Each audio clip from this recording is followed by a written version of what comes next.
Hey, creative. Are you as prolific as you wish you were? Do you produce as much work as you think you can, or think you should, or wish you did, or saw some other creative producing?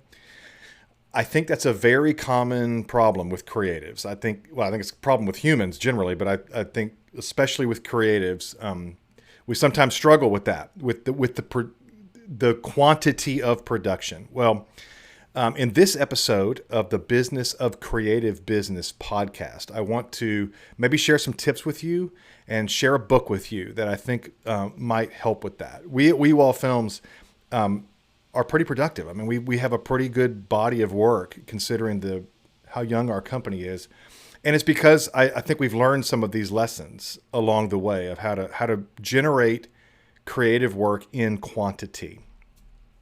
So one of my favorite examples of this, I think we all probably in our fields, whatever we love, whatever art forms we love or follow, have some artist, some creative who is just like performs and creates this incredible amount of work. Well, for me is Stephen King, right? The writer, the horror writer Stephen King. The guy writes like this. Okay, this is a collection of his short stories. This is like a collection of side things he's done. Look at this.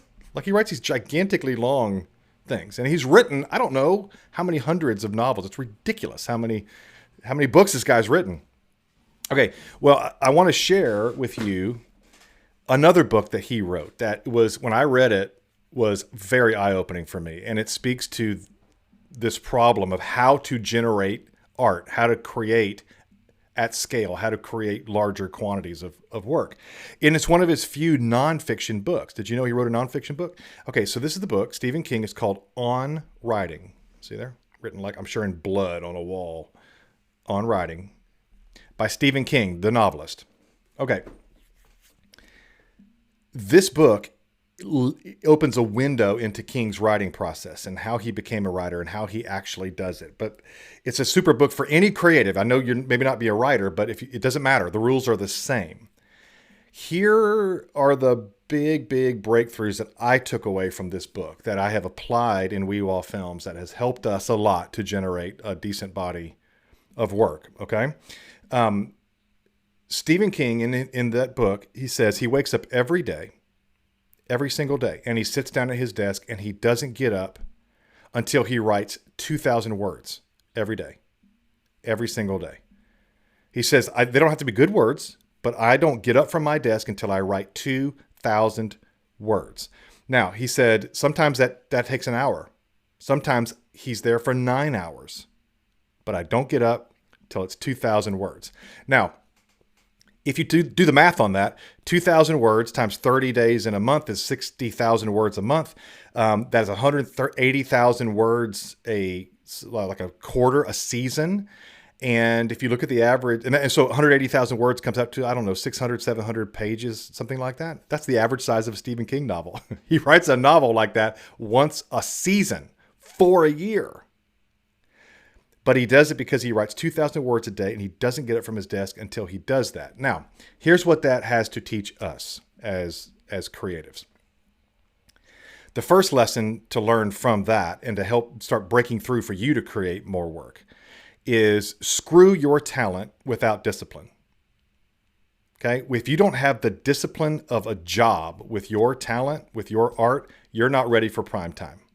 If you're sitting around and you're waiting for the giant idea to hit your brain before you start working, you're already done. You're toast. You got to get up and write those 2,000 words a day, whatever your version of that is. If it's painting or songwriting or sculpting, I don't know, but you got to get up and do those 2,000 words. So screw your talent without discipline. The second thing, the second takeaway from that is inspiration follows work and not the other way around. Inspiration and ideas follow work. King, in that book, he says his creative muse is not like some people envision it. It looks like an angel or some sort of, I don't know, mythical figure. He says his creative muse is like a guy with a big walrus mustache who wears fairy wings and smokes a cigar and sits in the back corner of his office. Right? It's Stephen King, of course. So it's going to be something like that. And he says this fairy of his, this idea fairy of his, sits in that room and says nothing to him until he gets up and goes to his desk. Sits down at his desk, starts to write, and before long, his creative muse looks over his shoulder. It's like, "Oh, what you doing there, Stephen?" And kind of starts looking, and he says, "Then the ideas start to flow, but they only flow after I sit down and actually start doing the work." So those are the two things to take away from this book on writing.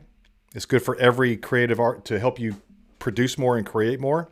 Screw your talent without discipline, and ideas and inspiration follow the work, not the other way around. All right. You can do this. You can do this. Grind on this. You will be glad you did. You'll look back in a year and you will be so proud of your body of work. All right. You can do it.